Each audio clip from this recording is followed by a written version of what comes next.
በምስራቅ ጉራጌ ዞን በሶዶ ወረዳ ልዩ ልዩ የጤና ተቋማት ግንባታቸው ተጠናቆ ለአገልግሎት ክፍት ሆነዋል። በፕሮግራሙ ላይ የተገኙት የማዕከላዊ ኢትዮጵያ ክልል ርዕሰ መስተዳድር ዶክተር እንዳሻው ጣሰው ግንባታቸው የተጠናቀቁ ልዩ ልዩ የጤና ተቋማት መርቀው ለአገልግሎት ክፍት አድርገዋል።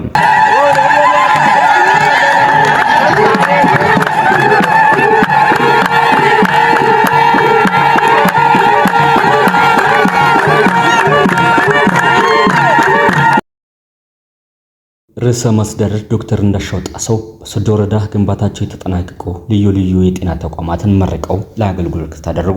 ርዕሰ መስተዳድሩ የሱተን ጤና ጣቢያ፣ የዱግዳ አጠቃላይ ጤና ኬላ፣ የአዴሌ ጤና ጣቢያዎችን መርቀው ለአገልግሎት ክፍት አድርገው በተጨማሪም የሪፌንሶ ከተማ የማህበረሰብ መድኃኒት ቤት ግንባታ ለማስጀመር የመሰረተ ድንጋይ አኑረዋል።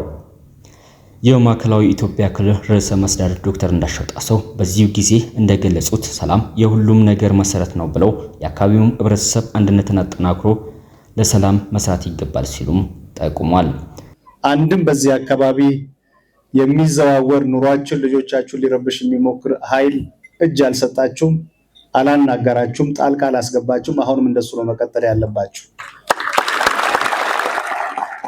እነዛዎቹ እግዚአብሔር ፈጣሪ ልብ ከሰጣቸው ይመለሱ፣ ልብ ደግሞ ካልሰጣቸው ቅድም የተናገሩት ምርቃት ይሁንባቸው ነው የምለው።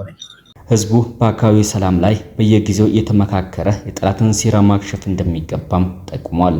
የክልሉ መንግስት የአካባቢውን ሰላም ለማስጠበቅ እየሰራ ስለመሆኑም ርዕሰ መስተዳድሩም ተናግረው ከጠላት ጋር የሚተባበሩ አካላትን በመምከር በአካባቢው ዘላቂ ሰላም ማስፈን አብይ ጉዳይ መሆኑን ጠቁሟል።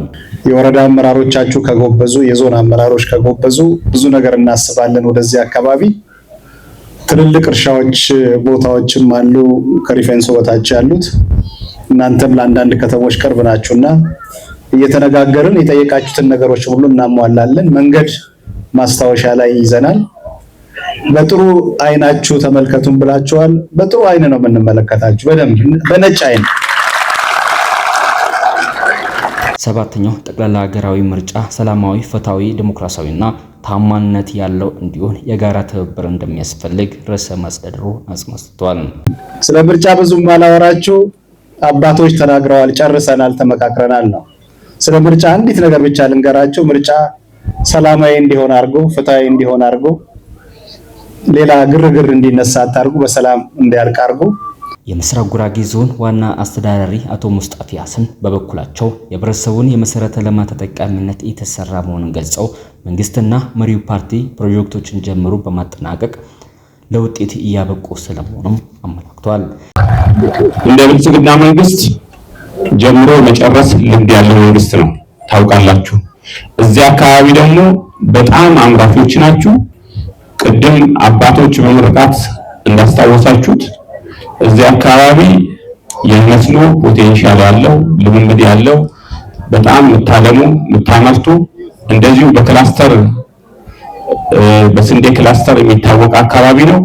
ይሄን ልምድ ተጠቅማችሁ ደግሞ በቤተሰብ ደረጃ ብልጽግና ለማረጋገጥ እኛ ከጎናችሁ ነን። የዞኑ ህዝብ በመሰረተ ልማት ተቋማት ላይ በሁሉም ዘርፍ እያደረገ ያለው የላቀ ጥረት አጠናክሮ እንደሚቀጥሉ ዋናው አስተዳዳሪ ጥሪ አቅርበዋል።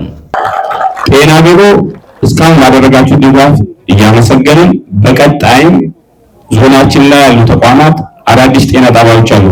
ዛሬ ወደ መመረቅ ያልደረስነው ደግሞ ጤና ጣቢያም ጭምር አለ።